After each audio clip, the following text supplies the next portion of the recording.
Chapter 5 How Maize Came into this World. Once upon a time, there was a small village. The villagers grew root, vegetables, hunted small animals, and gathered berries and fruits. They never had enough to eat, for they had no grains. Many days they went to bed hungry. One autumn day, a strange woman came to the village. She was old and walked with the help of a stick. Her face was wrinkled, her clothes and shoes were torn and dusty. But she had long, shining, light-colored hair which fell about her shoulders and looked like silk. A few villagers went up to the woman and said, "Granny, you look tired. Come and rest a bit."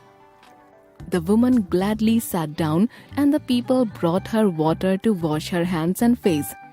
When she was refreshed, they placed before her some wild fruit and a bowl of cabbage soup. "Eat your fill, Granny," they said. And then tell us about yourself. When the old woman had eaten, she began her story. "I come from the north, where it snows hard in winter. I've traveled for many days and have passed through many villages, but nobody ever had a kind word for me. Nobody offered me food or a corner of their hut to sleep in at night. Now I'm too tired to go on." She sighed, and the villagers felt sorry for her. "Granny," they said, we aren't rich, so we can't promise you good food. But we'll gladly share with you whatever we have. Please stay as long as you like." The old woman was glad to hear this. The villagers took turns to offer her shelter and food. In return, she showed them how to make delicious pickle with turnips and cabbages. She taught them to pluck ripe berries in autumn and dry them to eat in winter. She sang songs that were sweet to the ears. In the evenings, she gathered all the children together and told them stories.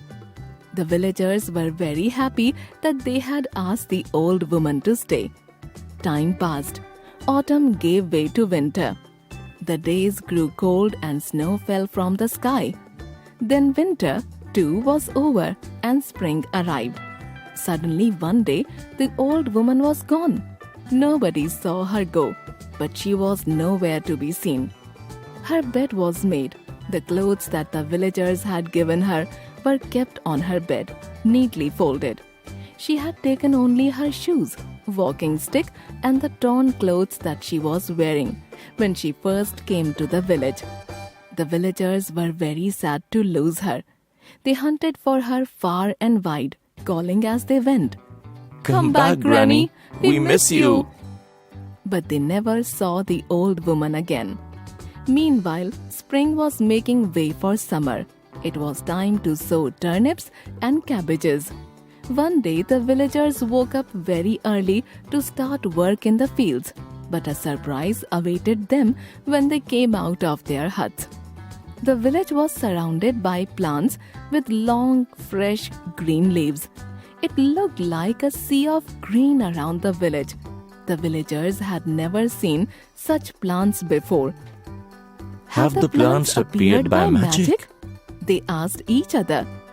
What if it brings us bad luck? Shall we dig up the plants? In the end, they allowed the plants to stand and grow. The plants grew taller and taller. By and by, each stem grew flowers in the shape of a tassel. Then came big cobs, 3 or 4 on each stem. Each cob had many seeds on them, and a tuft of silken hair falling over the top. Suddenly, the truth struck the villagers. The cobs had hair exactly like the old woman's. The plants must be a gift from her. They were filled with happiness.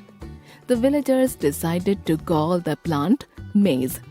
As the maize ripened, the villagers found many ways of eating it.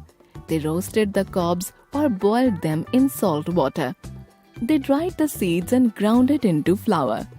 They even saved some of the seeds to plant them in the following season.